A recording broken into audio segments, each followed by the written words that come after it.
Alright, so you drop your phone on a pad and boom, it starts charging. Magic, right?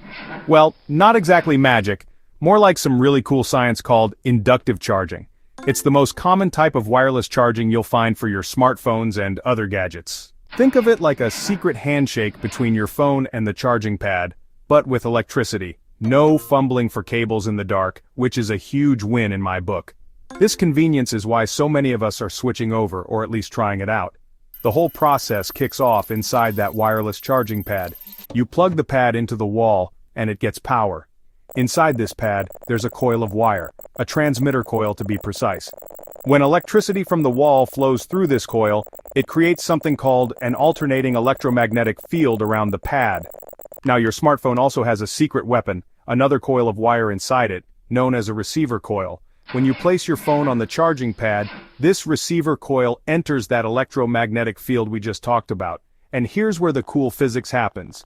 The alternating magnetic field from the pad causes electrons in the phone's coil to start moving. This movement of electrons is, you guessed it, an electric current. So, the pad generates a field, and the phone cleverly converts that field back into electrical energy.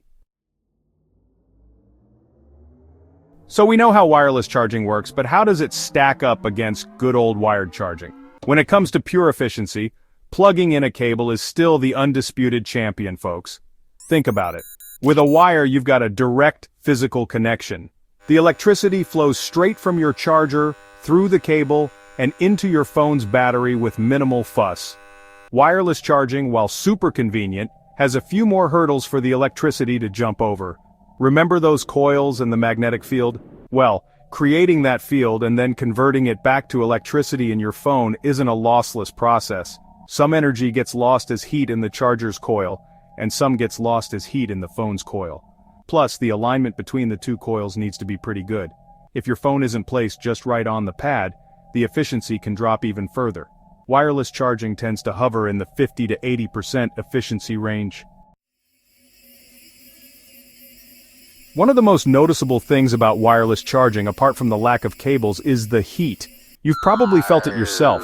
Your phone and the charging pad can get noticeably warm, sometimes even hot, during a wireless charging session. This isn't just your imagination, it's a direct consequence of how inductive charging works, and its inherent inefficiencies. While a little warmth is normal for any charging process, wireless charging tends to generate significantly more heat compared to its wired counterpart. This extra heat is something we really need to pay attention to for our battery's sake. The process of creating an electromagnetic field in the charging pad, and then inducing a current in the phone's coil, isn't perfectly efficient.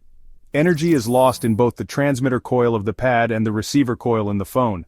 This lost energy primarily dissipates as heat. Think of it like friction. When things are working hard to transfer energy wirelessly, some of that effort turns into warmth. Section 4. Overnight charging wirelessly. A good night's sleep for your phone. Many of us have gotten into the habit of placing our phones on a wireless charger when we go to bed. It seems like the perfect solution, right? You wake up, and your phone is at 100%, ready for the day.